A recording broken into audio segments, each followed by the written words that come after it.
Reaction TV. Hello जी sir, अस्सलाम वालेकुम। वालेकुम अस्सलाम। सर, मैं दिल्ली से मुतीउर रहमान अजीज बोल रहा हूँ। मेरा अखबार पैगाम मादरे वतन है, मैं उसका ग्रुप एडिटर बोल रहा हूँ।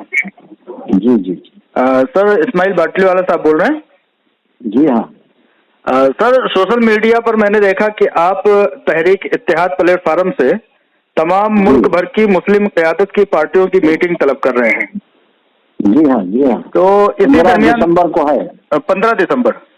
जी सर, इसी दरमियान एक इत्तला ये भी देना था, जी। आपको मुत्तला करना चाहता हूँ। आपको मालूम भी होगा कि एक मुस्लिम खातून डॉक्टर नौहरा शेख साहिबा हैं, जो जी हाँ। खुद एक आलमी पैमाने की बिजनेस वीमेन है, जी हाँ। जिनके पीछे 2 लाख परिवार रोजी रोटी पाते थे, और जी। उन्होंने अपनी पॉलिटिकल पार्टी भी लॉन्च की हुई थी।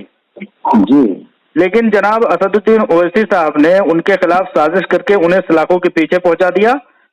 जैसा कि असदुद्दीन ओवैसी साहब तमाम मुस्लिम क़यादत के बढ़ते कदम को रोकते रहते हैं, जिसमें डॉक्टर अयूब साहब पीस पार्टी के हैं, जनाब अमजदुल्ला खान साहब MBT मजलिस बचाओ तहरीक के हैं, उनकी गिरफ्तारी भी कराई, डॉक्टर अयूब साहब की भी गिरफ्तारी कराई। डॉक्टर नौहरा शेख साहिबा भी हैं, जिन्होंने मुस्लिम ये समझिए कि महिला एम्पावरमेंट पार्टी के नाम से इन्होंने पार्टी लॉन्च की थी। जी।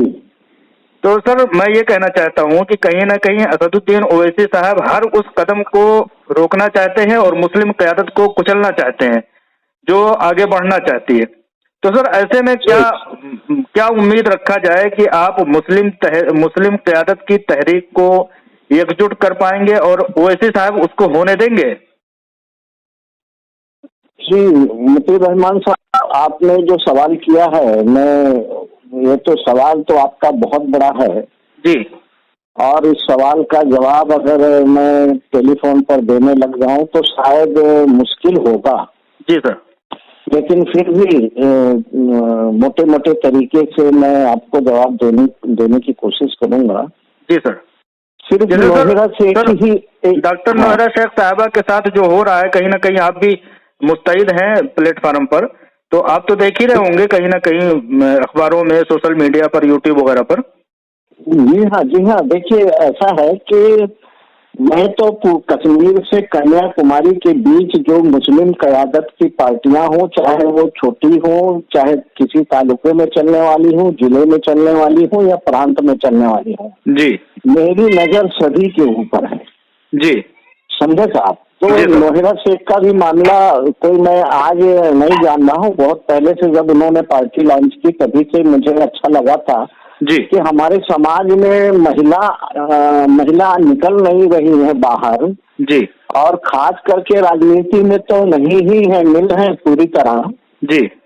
तो अगर नौहरा शेख साहिबा अगर आ रही हैं जी, तो उनका स्वागत होना चाहिए। मुझे बहुत ही इंटरेस्ट था कि एक महिला हमारे समाज से निकल कर आ रही है और यहाँ तक उसकी हिम्मत और साहस है जी, पॉलिटिकल पार्टी उन्होंने लॉन्च की है, तो ये बहुत ही खुशाइंद बात हमने समझी थी। जी सर। समझे साहब? जी सर। और हम चाह रहे थे कि उनके साथ मिलकर के हम बहुत कुछ करना चाहें जी, लेकिन खुदा न खास्ता कुछ बीच में गड़बड़ी हो गई कि उनके ऊपर मुकदमे हो गए, केस हो गए, वो जेल में चली गई। सर, ये कोई पहली बार उनके ऊपर एक सेकंड जी, हमारी उनकी मुलाकात नहीं हो सकी जी, समझे साहब? ये हमारी चाहत हमने आपको बताया। जी जी जी। मैं सर ये कह रहा था, हाँ, ओवैसी साहब की जो आपने कहा, अयूब साहब का या नौहरा शेख का या MBT वालों का, सिर्फ इतना ही मामला नहीं है। आप नहीं जानते हैं जी, बहुत जी, कुछ नहीं जानते हैं, बहुत थोड़ा जानते हैं आप। अच्छा। हाँ, यहाँ तक कि मैं स्टोरी बयान करूं, जब मैं हैदराबाद का दौरा किया और लंबा हो जाएगा।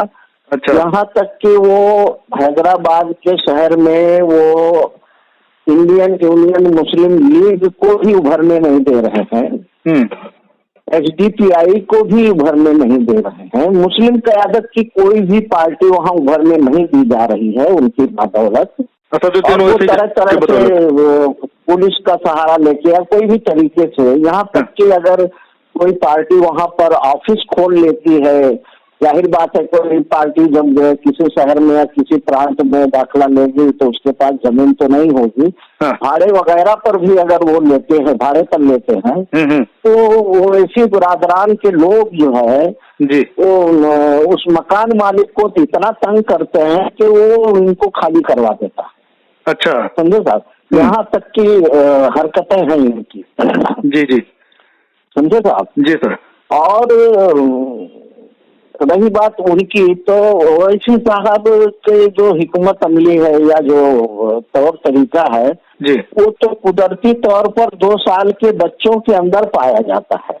जी, यानी मतीउर रहमान साहब 2 साल के बच्चे क्या चाहता है, 2 साल का बच्चा चाहता है तो वो चाहता ये है कि पूरे परिवार का अटेंशन मेरी तरफ हो, सारे लोग सिर्फ मुझे देखें, सारे लोग सिर्फ मुझे ही प्यार करें, सारे लोग मुझे ही खिलाएं, सारे लोग मेरी ही तरफ सारा तवज्जो दें। समझे साहब, यही हरकत ओवैसी साहब की। तो 2 साल के बच्चे में और बैरिस्टर ओवैसी में ज्यादा अंतर मुझे नहीं लग रहा है।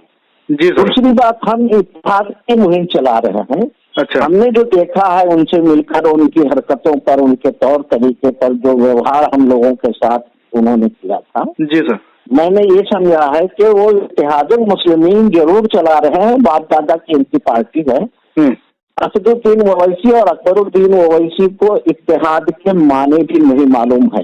जी समझे साहब, उनका इत्तेहाद का क्या मालूम है कि मुसलमान मुत्तहिद हो जाए और MIM ज्वाइन कर ले, हमारे पीछे आ जाए। जी, क़यादत को ना बढ़ने दे। ये तरीका इत्तेहाद के दायरे में नहीं आता, ये तरीका इत्तेहाद के आदाब में नहीं आता। इसलिए मैं कह रहा हूँ उन दोनों भाइयों को इत्तेहाद का माले ही नहीं मालूम। जी जी सर, सवाल ये उठता है कि आपकी इतनी बड़ी कोशिश और इतनी बड़ी, मतलब ये समझ लीजिए कि हैदराबाद में वो बैठे हुए हैं और डॉक्टर अयूब उत्तर प्रदेश में, यानी कि 1600-1800 किलोमीटर या 2000 के करीब किलोमीटर पड़ते हैं, वहां आकर के उनको गिरफ्तार करके गलत इल्जाम लगा करके गिरफ्तार करा दिया जाता है। तो आप 1000 किलोमीटर दूर हैं मुंबई में, तो ऐसे में क्या 30 पार्टियां, मैं अभी देख रहा था सोशल मीडिया पर, आप 30 पार्टियों को मदऊ किए हैं जो मुस्लिम क़यादत की हैं पूरे हिंदुस्तान भर में, तो ये क्या कामयाब होने देंगे? इसमें आकर के कहीं रखना डालेंगे, कहीं कुछ, जाहिर सी बात है ये भी मुस्लिम क़यादत ही समझी जा रही है, तो ये भी होंगे।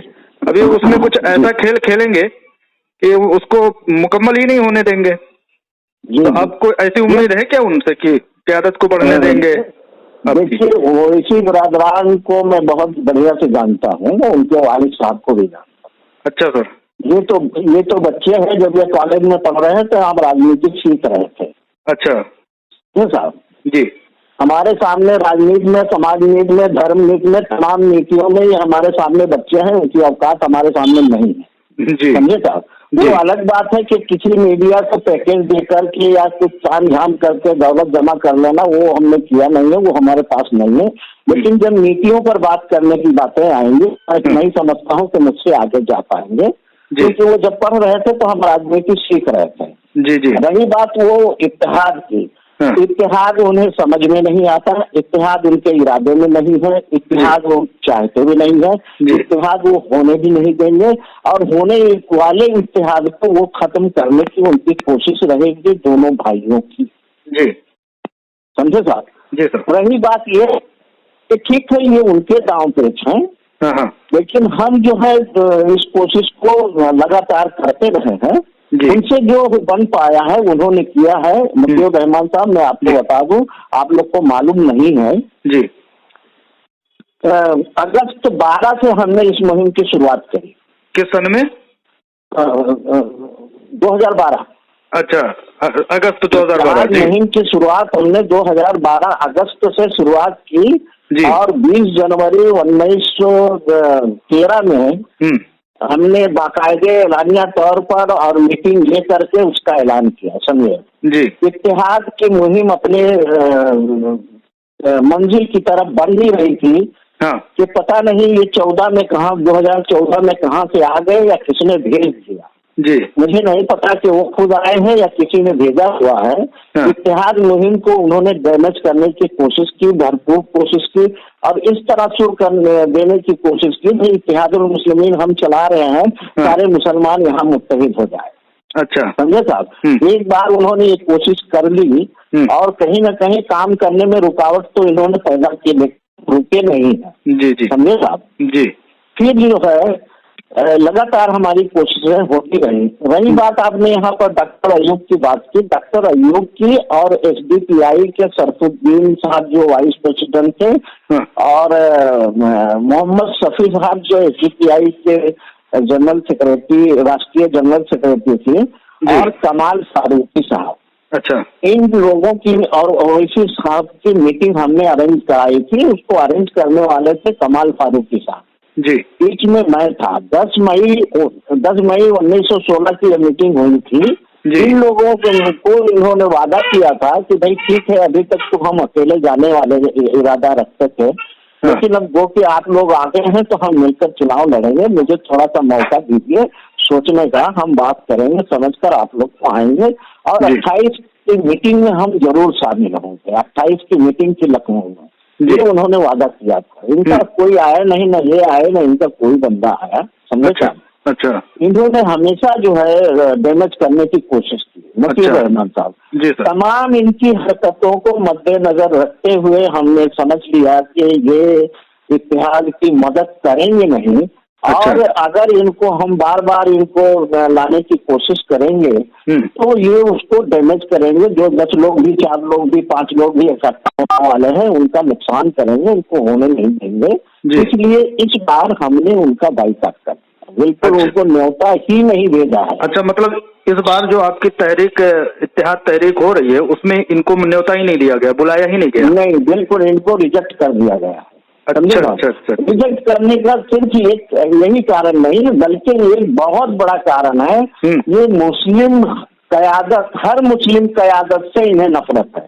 अच्छा, यही चीज सर मैं आपको रोकना चाह रहा हूँ कि मतलब एक तरफ एक नोएडा से एक नहीं, एक तरफ नहीं जी, मैं सर कह रहा हूँ कि एक तरफ आप इत्तेहाद की कोशिश कर रहे हैं जबकि मार्केट में ऑल इंडिया मजलिस इंतशारुल मुस्लिमीन के नाम से MIM मशहूर हो चुकी है, तो वो क्या इस इत्तेहाद को होने देगी जबकि उसका तमाम काम जो है वो इंतशार का है? इसीलिए मैंने आपको फोन किया। जी सर। हाँ नहीं ठीक है, आपने फोन किया, आप जानना चाहते हैं। देखिए वो होने नहीं देंगे जी। अच्छा जी, उनकी अगर बस में होगा, उनके जितने काबिलियत होगी वो रुकावट बनेंगे, रुकावट बने रहे हैं पहले भी, आगे भी बनते रहेंगे। समझे साहब। लेकिन वो कि मैंने जो कह दिया है कि भाई वो हमारे सामने बिल्कुल ही बच्चे हैं, वो आपको अनकरीब नजर आएगा। समझे साहब। ये इत्तेहाद होगा जी, यकीनन होगा। समझे साहब। इसको कोई टाल नहीं सकेगा। 8 सालों में हमने पूरे देश में कश्मीर से कन्याकुमारी के बीच जमीन हमवार की है। जी जी। समझे साहब। जी सर। लिख कर सोशल मीडिया के जरिए, किताबों के जरिए, अखबारों के जरिए वगैरह वगैरह हमने माहौल बना लिया है। जी जी। जमीनी सतह पर देखेंगे तो ओवैसी के भी 2nd ग्रेड 3rd ग्रेड के लोग भी हमारे साथ हैं। अच्छा सर। ये हमारी जीत है। समझे साहब। माशाल्लाह। ओवैसी हमारे साथ नहीं रहेंगे, दोनों भाई नहीं रहेंगे, पक्का यकीनन नहीं रहेंगे। वो चाहेंगे डैमेज करना जी, लेकिन उनके ही घर में, उनके ही दाएं बाएं लोग हमारे साथ हैं और इत्तेहाद की वकालत कर रहे हैं और कह रहे हैं इस्माइल साहब आप आगे बढ़िए, हम लोग आपके साथ। जी सर, तो बहुत अच्छी बात है सर। दरअसल देखिए सर, डॉक्टर नौहरा शेख की गिरफ्तारी से 2 लाख परिवार बेरोजगार हो गया सर, जो उनसे इस्तेफादा कर रहा था। अभी 2 लाख घराने के पीछे आप अगर थोड़े थोड़े लोगों को जोड़ दें तो कम से कम 20 से 25 लाख लोग बेरोजगार हैं। उनकी रोजी रोटी असदुद्दीन ओवैसी साहब ने रोकी हुई है। तो मेरी सर आपसे बहुत मुअद्दबाना अपील है कि कौम मिल्लत की खातिर जो ये 30 पार्टियों के मुस्लिम नुमाइंदगान सरबराहान जो इकट्ठा हो रहे हैं, बराए मेहरबानी इनके सामने ये चीज, जो भी डिटेल आपको चाहिए मैं देने को तैयार हूँ, ये चीज एक बार जरूर उनके सामने रखा जाए। क्योंकि अभी कल मेरी डॉक्टर अयूब साहब से बात हो रही थी तो मुझे बड़ा अफसोस हुआ। वो कह रहे हैं कि मुस्लिम क़यादत है उनकी, लेकिन मुस्लिम चेहरा है, उनको अभी डॉक्टर शेख नौहरा के बारे में जो 14 महीने से बेकसूर जेल में बंद है और असदुद्दीन ओवैसी साहब ने बंद करवाया है, उनको सर इस ताल्लुक से पता नहीं। तो आपसे मुअद्दबाना अपील है सर, ये जो 30 मुस्लिम क़यादत की पार्टियां इकट्ठा हो रही हैं, एक बार जरूर इस बात पर भी थोड़ा सा चर्चा कर लिया जाए सर, और क्या जुल्म हो रहा है असदुद्दीन ओवैसी की तरफ से इस बात पर थोड़ा सा रोशनी जरूर डाल दी जाए सर, प्लीज, यही मेरी तमन्ना है सर आपसे।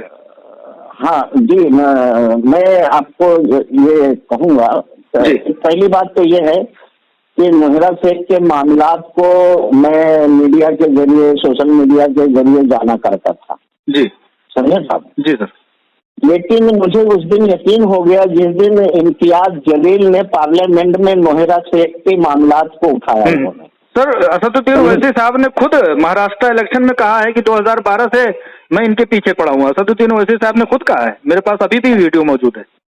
हाँ जी ठीक है, वो वीडियो मेरी नजर से गुजरा नहीं है, मैं गुजरा होगा तो मुझे याद नहीं है, मैं भेजूंगा। लेकिन इम्तियाज जलील ने बाकायदा पार्लियामेंट में नोहरा शेख के बारे में, उनके हीरा गोल्ड कंपनी के बारे में उन्होंने बाकायदा पार्लियामेंट में बहस की है, और उस बहस से मुझे यकीन हो गया कि यकीनन जो है नोहरा शेख के पीछे जो कुछ हुआ है वो असदुद्दीन ओवैसी है। बिल्कुल सर, आंख बंद करके जी जी, क्या कहा आपने? मैं कह रहा हूँ आंख बंद करके इस बात पर हर बच्चा मुल्क का यकीन कर रहा है कि असदुद्दीन ओवैसी साहब ही हैं इस मामले के पीछे, इसमें कोई दो राय नहीं है। 2012 से पड़े हुए हैं सर। जी,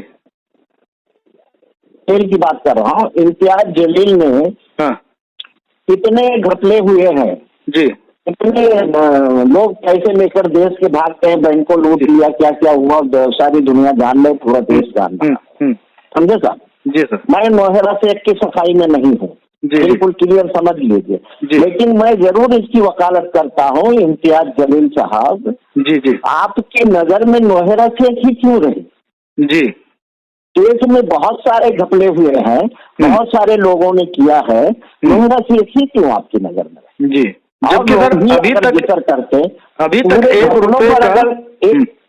मतीउर रहमान साहब जी, अगर पूरे सारे लोगों के घपले पर इम्तियाज जलील अगर बहस करते लोकसभा में जी, तो मैं उनका स्वागत करता, उनकी इज्जत करता जी, तो ना करते हुए नोहरा शेख को ही निशाने पे लिया। इसका मतलब मुझे समझ में आ गया है कि कहीं न कहीं उनका पर्सनल जो है नुकसान हो रहा था, एमआईएम का नुकसान हो रहा था, शायद इसको दबाने के लिए या बचाने के लिए उन्होंने जो भी किया है तो नोहरा शेख पर स्पेशल किया। बिल्कुल सर, बिल्कुल। दूसरी बात जो आपने कहा कि भाई 15 तारीख की मीटिंग में जो 30 पार्टियां आ रही हैं, 30 लोग आ रहे हैं पार्टियों के, उनके सामने मैं रखूं जी सर, मैं इत्तेहाद की कोशिश में हूँ साहब। देखिए रहमान साहब जी, मैं इत्तेहाद की नजर से सबको देख रहा हूँ, ओवैसी को भी मैं इत्तेहाद की नजर से देख रहा हूँ जी सर। ओवैसी इत्तेहाद से भाग रहे हैं जी, ओवैसी इत्तेहाद को नुकसान की पहुंचाने की कोशिश किए हैं, इसलिए मैं उनके खिलाफ बोलता हूँ, समझे साहब, और इसीलिए उनका बाइकाट कर दिया है, मीटिंग में उनको न्योता भी नहीं दिया है जी सर। कल को अगर ओवैसी समझदारी आ जाती है उनके अंदर और वो इत्तेहाद के लिए कदम बढ़ाते हैं आगे, तो मैं उनका भी स्वागत करूंगा, ये मेरा नजरिया है साहब जी सर। लेकिन सर थोड़ा सा एक पूरा जुमला हो जाना चाहिए, ये मेरा नजरिया है जी। मैं पर्सनली इत्तेहाद इनका मुखालिफ नहीं हूँ जी, मैं इत्तेहाद की नजर से देखता हूँ, किसने अच्छा किया है किसने बुरा किया है ये नापने की मशीन मेरे पास नहीं है, कौन नेक है कौन बद है ये भी नापने की मशीन मेरे पास नहीं है जी, मैं जो मेहनत कर रहा हूँ, मेरी नजरों से जो गुजर रहा है, मेरे सामने जो गुजर रहा है, उसी देश पर मैं बात कर रहा हूँ जी सर, जी सर। अब रही बात ये कि आपके नोहरा शेख के मसले को मैं इस तरह थोड़ा सा चाहूंगा कि वहाँ जरूर बात निकले, जिस पार्टी के लोग देश भर के आ रहे हैं उनको अवगत होना चाहिए, उन्हें खबर होना चाहिए। बिल्कुल बिल्कुल, मैं यही कह रहा हूँ सर। हाँ, मैं ये बता रहा हूँ, हीरा ग्रुप की तरफ से किसी एक बंदे को मैं उसमें 10-15 मिनट मौका दे सकता हूँ कि उसे अपनी बात रखनी है सारे लोगों से। बिल्कुल सर, मैं कोशिश करूंगा कि कोई पहुंचे। मैं नहीं रखूंगा क्योंकि मैं इत्तेहाद की कोशिश कर रहा हूँ, मुझे ओवैसी भी चाहिए, सब चाहिए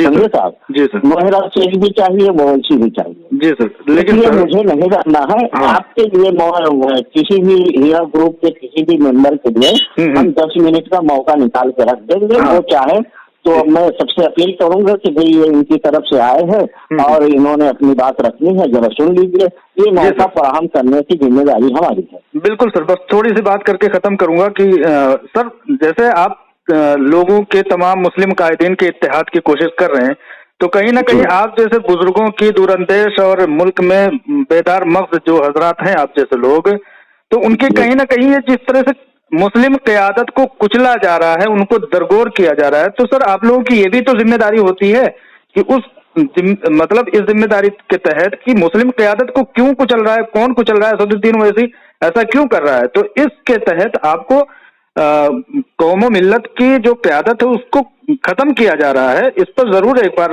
एकजुट इस पर भी एक बार होना चाहिए सर।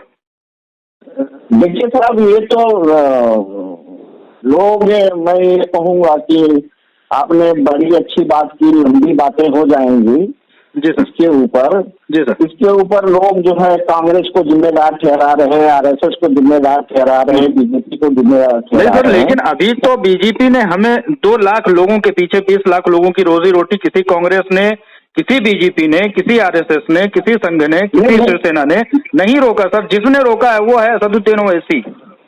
अभी हमें किसी से तकलीफ नहीं है, असदुद्दीन ओवैसी से तकलीफ है सर।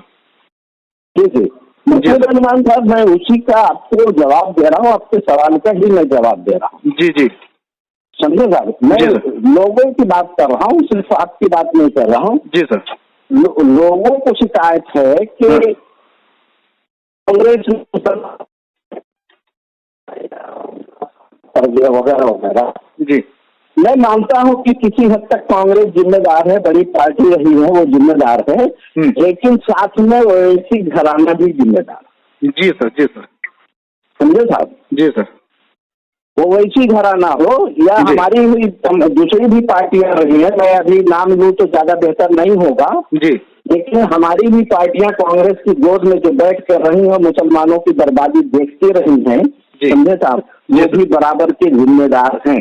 बिल्कुल, जिसमें से ओवैसी घराना भी रहा है। जी सर, थोड़ा तवील हो रही बात सर। दरअसल मैं ये बता रहा था, 22 मिनट हो गए हमारी बातचीत को, तो सर ये बातें आपकी बहुत मुस्तफीद हैं। अगर आपकी इजाजत होगी तो मेरा चैनल है पैगाम मादरे वतन, और दूसरे चैनल के साथ भी हम काम कर रहे हैं, तो अगर इजाजत होगी तो इसको वीडियो की शक्ल में रिलीज करना चाहेंगे सर, क्या इजाजत है आपकी? जी हाँ, बिल्कुल कर सकते हैं। देखिए मुतीउर रहमान साहब जी, हमसे जो भी कोई बात करता है, हम अपने इत्तेहाद की दायरे में रह करके ही हम जवाब दिया करते हैं, बात करते हैं। हर कोई जो मुझे फोन पर बात करता है, हर कोई मेरी बातों को वायरल कर सकता है। मैं आपके जरिए दूसरों को भी बता रहा हूँ। जी जी सर, ठीक सर। जी सर, बहुत बहुत शुक्रिया सर। अस्सलाम वालेकुम। वालेकुम।